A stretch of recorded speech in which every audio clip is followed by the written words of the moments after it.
It's 2 a.m. on Monday, January 15th, 2024, and this is my first public video, aka Massive Mistake, in which I'll be singing Song of Solomon by Toni Morrison. Just the first chapter, though, for now, which even that is 30 pages long, and I'm doing it in one sitting. Starting now.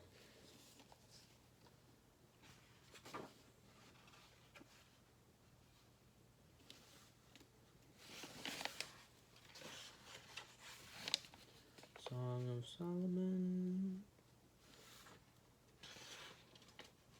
by Toni Morrison.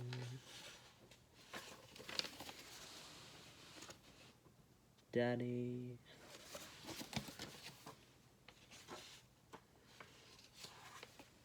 The fathers may soar and the children may know their names. Part 1. Chapter 1. The North Carolina Mutual Life Insurance agent promised to fly from Mercy to the other side of Lake Superior at 3 o'clock. 2 days before this event was to take place, he tacked a note on the door of his little yellow house. At 3 o'clock p.m. on Wednesday, the 18th of February, 1931, I will take off from Mercy and fly away on my own wings. Please forgive me. I loved you all. Signed, Robert Smith, insurance agent. Mr. Smith didn't draw as big a crowd as Lindbergh had 4 years earlier. Not more than 40 or 50 people showed up, because it was already 11 o'clock in the morning on the very Wednesday he had chosen for his flight, before anybody read the note.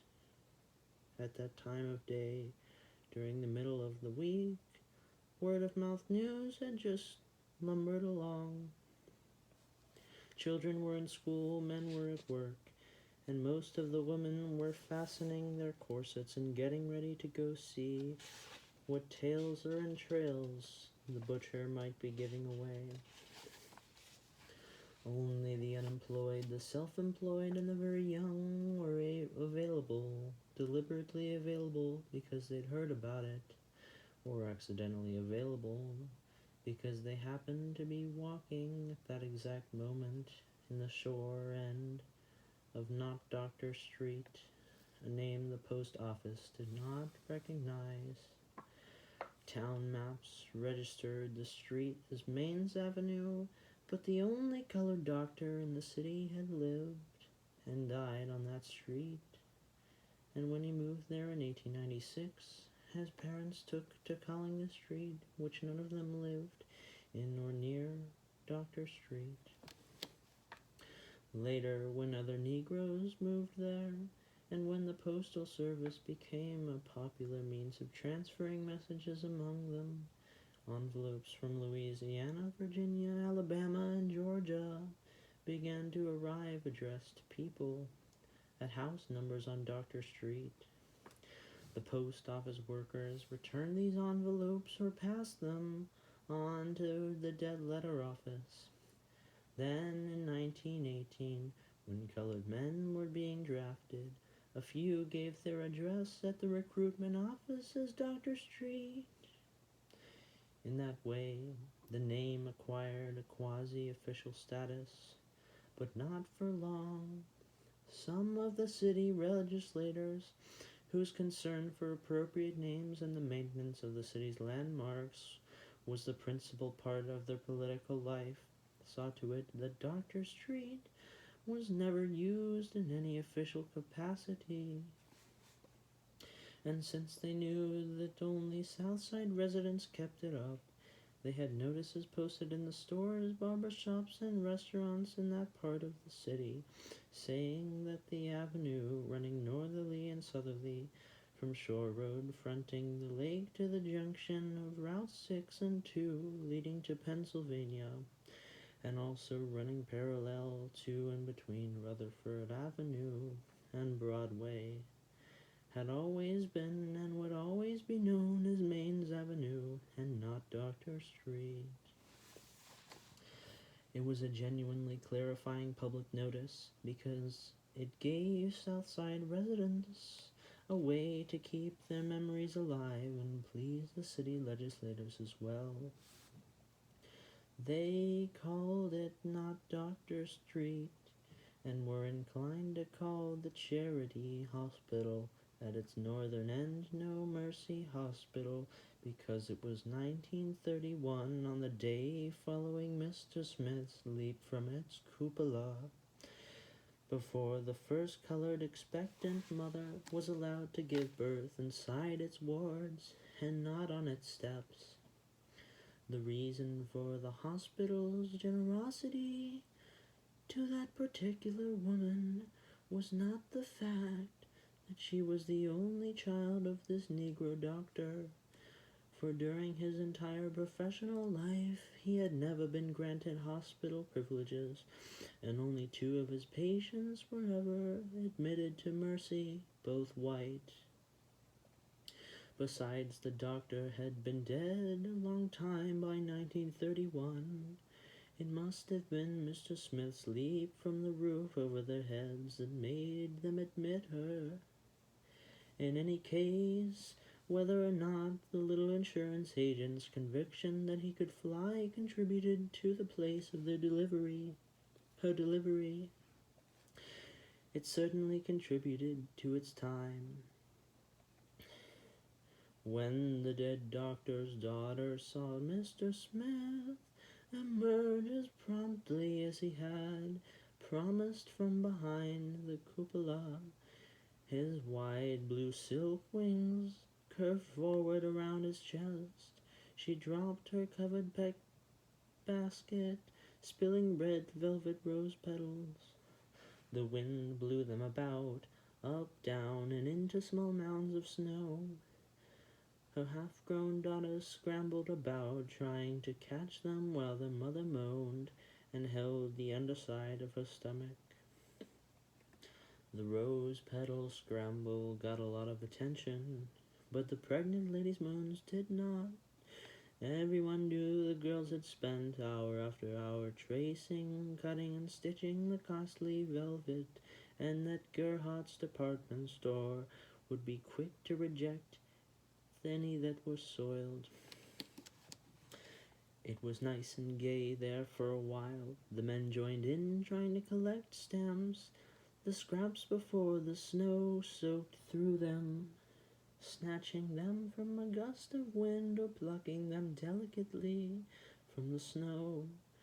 And the very young children couldn't make up their minds whether to watch the man circled in blue on the roof or the bits of red flashing around on the ground.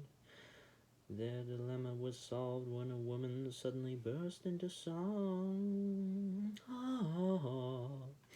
The singer, standing at the back of the crowd, was as poorly dressed as the doctor's daughter was well dressed. The latter had on a neat gray coat with the traditional pregnant woman bow at her navel, a black cloche, and a pair of 4-button ladies' galoshes. The singing woman wore a knitted navy cap pulled far down over her forehead. She had wrapped herself up in an old quilt instead of a winter coat. Her head cocked to one side, her eyes fixed on Mr. Robert Smith, she sang in a powerful contralto.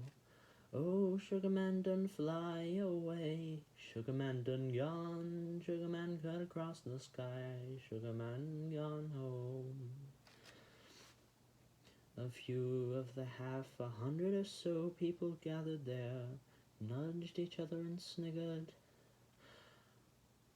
Others listened as though it were the helpful and defining piano music in a silent movie. They stood this way for some time, none of them crying out to Mr. Smith, all of them preoccupied with one or the other of the minor events around about them, until the hospital people came. They had been watching from the windows, at first with mild curiosity. Then, as the crowd seemed to swell to the very walls of the hospital, they watched with apprehension. They wondered if one of those things that racial uplift groups were always organizing was taking place. But when they saw neither placards nor speakers, they ventured outside into the cold. White-coated surgeons, dark-jacketed business and personnel clerks, and 3 nurses in starch jumpers. The sight of Mr. Smith and his white-blue wings transfixed them for a few seconds, as did the woman singing and the roses strewn about. Some of them thought briefly that this was probably some form of worship. Philadelphia, where Father Divine reigned, wasn't all that far away. Perhaps the young girls holding baskets of flowers were 2 of his virgins, but the laughter of a gold-toothed man brought them swiftly back to their senses. They stopped daydreaming and swiftly got down to business, giving orders. The shouts and bustling caused great confusion, where before there had been only a few men and some girls playing with pieces of velvet and a woman singing.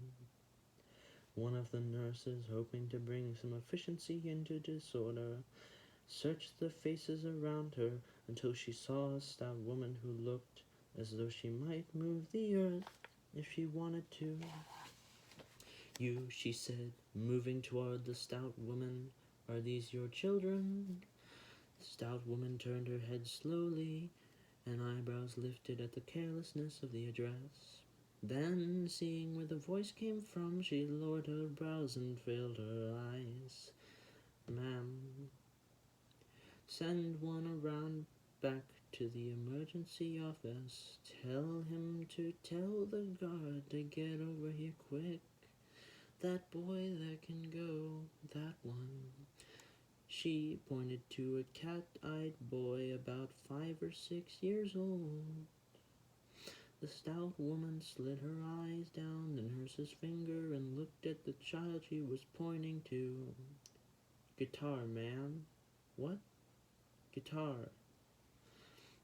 The nurse gazed at the stout woman as though she had spoken Welsh. Then she closed her mouth, looked again at the cat-eyed boy, and, lacing her fingers, spoke her next words very slowly to him. "Listen. Go around to the back of the hospital, to the guard's office. It will say emergency admissions on the door. ADMISIONS. But the guard will be there. Tell him to get over here on the double. Move now, move." She unlaced her fingers and made scooping motions with her hands, the palms pushing against the wintry air. A man in a brown suit came toward her, puffing little white clouds of breath. "Fire truck's on its way. Get back inside, you'll freeze to death." The nurse nodded. "You left out a S, ma'am," the boy said. The North was new to him, and he had just begun to learn he could speak up to white people. But she'd already gone, rubbing her arms against the cold. "Granny, she left out an S. And a please. You reckon he'll jump a nut wagon, do anything." "Who is he?" "Collects insurance, a nut wagon." "Who is that lady singing? That baby is the very last thing in pea time." But she smiled when she looked at the singing woman, so the cat-eyed boy listened to the musical performance with at least as much interest as he devoted to the man flapping his wings on top of the hospital. The crowd was beginning to be a little nervous. Now knew Mr. Smith. He came to the houses twice a month to collect $1.86 and write down on a little yellow card both the date and their 84 cents a week payments. They were always half a month or so behind, and talked endlessly to him about paying ahead after they had a preliminary discussion about what he was doing back so soon anyway. You back in here already? Look like I just got rid of you. I'm tired of seeing your face, really tired, I knew it. Soon's I get 2 dimes back to back, here you come, more regular than the Reaper. Do Hoover know about you? They kidded him, abused him, told the children to tell him they were out sick or gone to Pittsburgh. But they held onto those little yellow cards as though they meant something, laid them gently in the shoebox along with rent receipts, marriage licenses, and expired factory identification badges. Mr. Smith smiled through it all, managing to keep his eyes focused almost the whole time on his customers' feet. He wore a business suit for his work, but his house was no better than theirs. He never had a woman that any of them knew about, and said nothing in church but occasional amen. He never beat anybody up, and he wasn't seen after dark, so they thought he was probably a nice man, but he was heavily associated with illness and death, neither of which was distinguishable from the proud picture of the North Carolina Mutual Life building on the back of their yellow cards.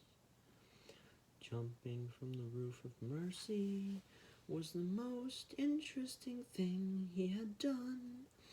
None of them had suspected he had it in him.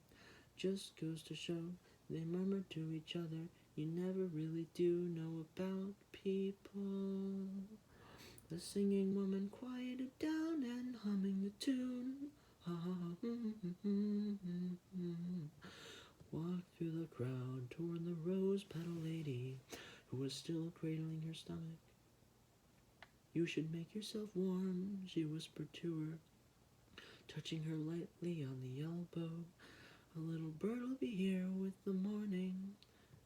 Oh, said the rose petal lady, tomorrow morning. That's the only morning coming. It can't be, the rose petal lady said. It's too soon. No, it ain't. Right on time. The women were looking deep into each other's eyes when a loud roar went up from the crowd. Roar! A kind of wavy oh sound. Mr. Smith had lost his balance for a second and was trying gallantly to hold onto a triangle of wood that jutted from the cupola. Immediately the singing woman began again. Oh, sugar man done fly, oh, sugar man done gone. Downtown the firemen pulled on their greatcoats, but when they arrived at Mercy, Mr. Smith had seen the rose petals, heard the music, and leapt on into the air. The next day, a colored baby was born inside Mercy for the first time.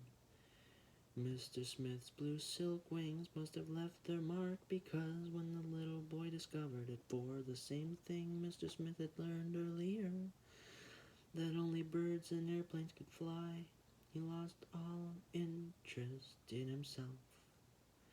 To have to live without that single gift saddened him and left his imagination so bereft that he appeared dull even to the women who did not hate his mother.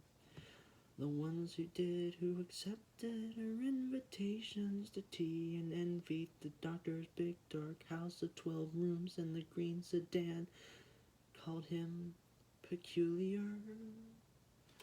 The others, who knew that the house was more than prison, more prison than palace, and that the Dodge sedan was for Sunday drives only.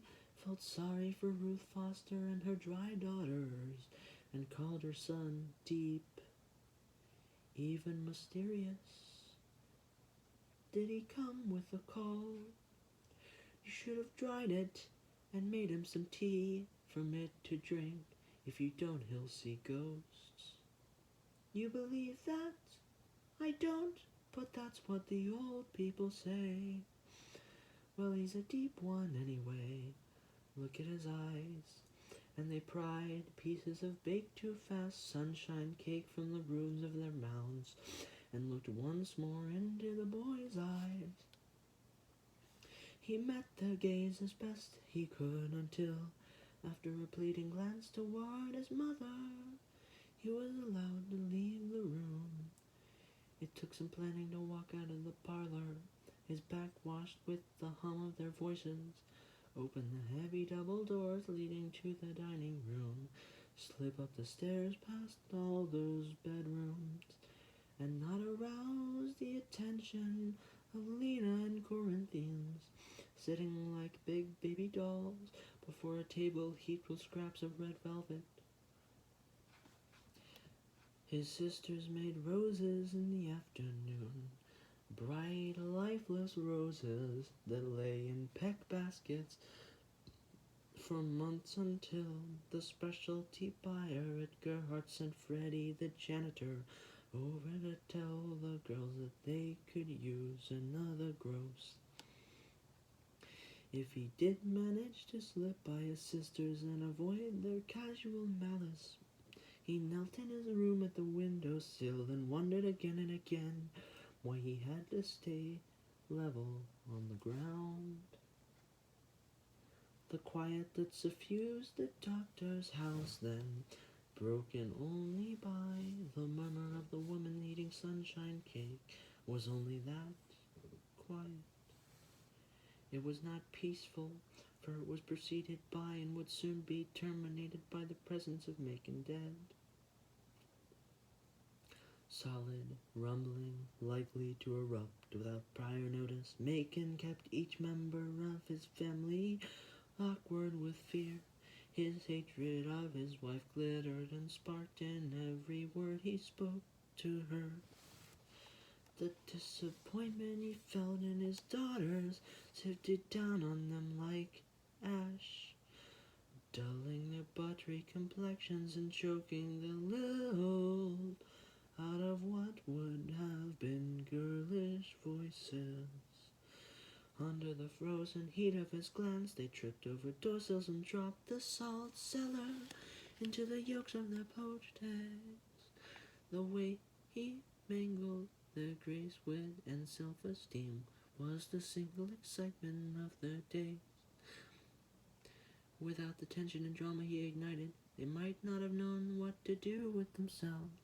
In his absence, his daughters bent their necks over blood-red squares of velvet and waited eagerly for any hint of him, and his wife, Ruth, began their days unstunned into stillness by her husband's contempt, and ended them wholly animated by it.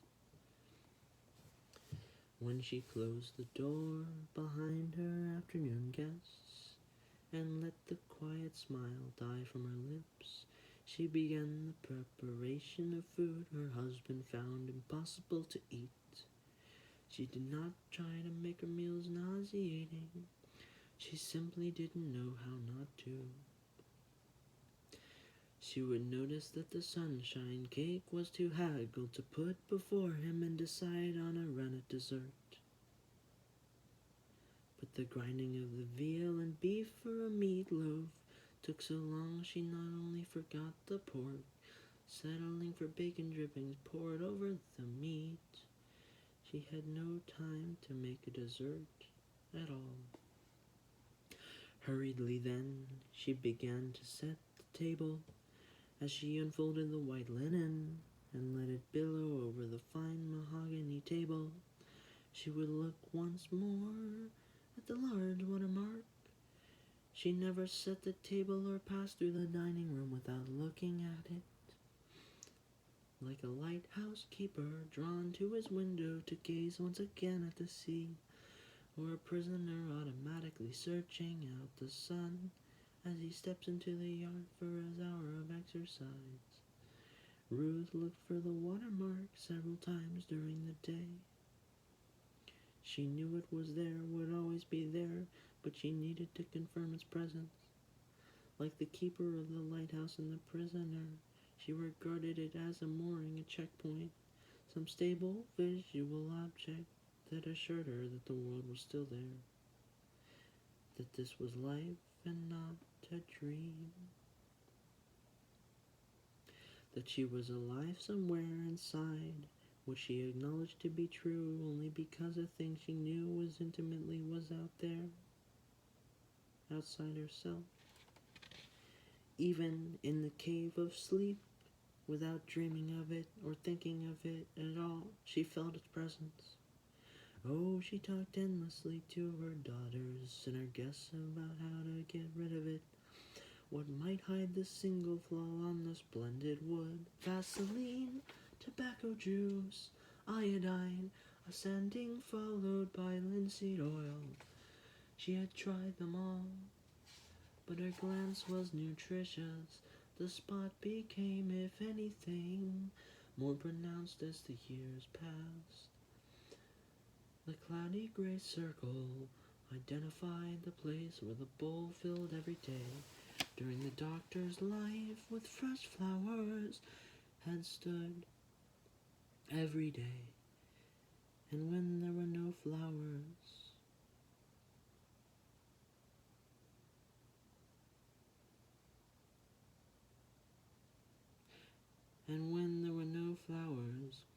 it held a leaf arrangement, a gathering of twigs and berries, pussy willow, Scotch pine, but always something to grace the dinner table in the evening.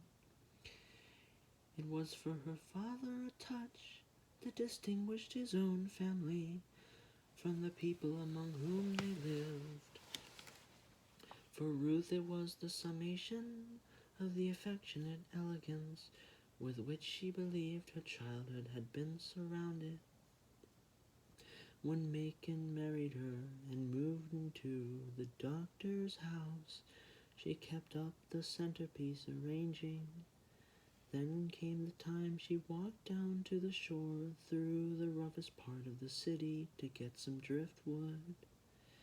She had seen an arrangement of driftwood and dried seaweed in the homemaker's section of the newspaper. It was a damp November day, and Doctor was paralyzed even then and taking liquid food in his bedroom. The wind had lifted her skirt from around her ankles and cut through her lace shoes. She'd had to rub her feet down with warm olive oil when she got back. At dinner, where just the two of them sat, she turned toward her husband and asked him how he liked the centerpiece. Most people overlook things like that. They see it, but they don't see anything beautiful in it. They don't see that nature has already made it as perfect as it can be. Look at it from the side. It is pretty, isn't it? Her husband looked at the driftwood with its lacy beige seaweed and without moving his head said, "Your chicken is red at the bone, and there's probably a potato dish that's supposed to have lumps in it. Mashed ain't the dish." Ruth let the seaweed disintegrate, and later, when its veins and stems dropped and curled into brown scabs on the table, she removed the bowl and brushed away the scabs. But the watermark, hidden by the bowl all these years, was exposed, and once exposed it behaved as though it were itself a plant and flourished into a huge suede gray flower that throbbed like fever and sighed like the shift of sand dunes. But it could also be still, patient, restful, and still.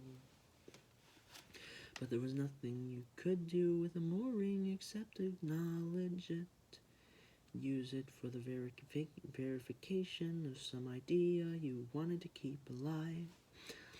Something else is needed to get from sunup to sundown, a bomb, a gentle touch or nuzzling of some sort.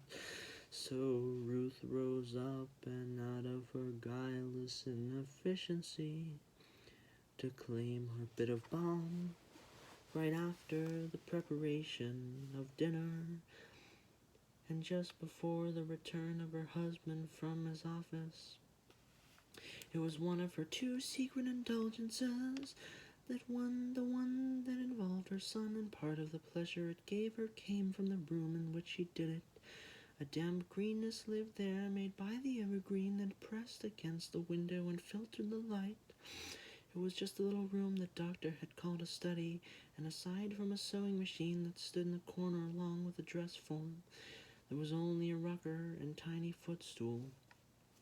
She sat in this room holding her son on her lap, staring at his closed eyelids and listening to the sound of his sucking, staring not so much from maternal joy as from a wish to avoid seeing his legs dangling from almost to the floor. In late afternoon, before her husband closed his office and came home, she called her son to her. When he came into the little room, she unbuttoned her blouse and smiled. He was too young to be dazzled by her nipples, but he was old enough to be bored by the flat taste of mother's milk. So he came reluctantly as to a chore and lay as he had at least one each day of his life in his mother's arms and tried to pull the thin, faintly sweet milk from her flesh without hurting her with his teeth. She felt him, his restraint, his courtesy, his indifference, all of which pushed her into fantasy. She had the distinct impression that his lips were pulling from her a thread of light. It was as though she were a cauldron spinning gold.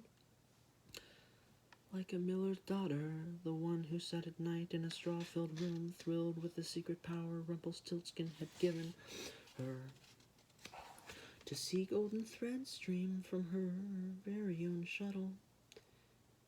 And that was the other part of her pleasure, a pleasure she hated to give up. So when Freddie, the janitor, who liked to pretend he was a friend of the family and not just their flunky, as well as their tenant, brought his rent to the doctor's house late one day and looked in the window past the evergreen, the terror that sprang to Ruth's eyes came from the quick realization that she was to lose fully half of what made her daily life bearable. Freddie, however, interpreted her look as simple shame, but that didn't stop him from grinning. Have mercy, I be damned. He fought the evergreen for a better look, hampered more by his laughter than by the branches. Ruth jumped up as quickly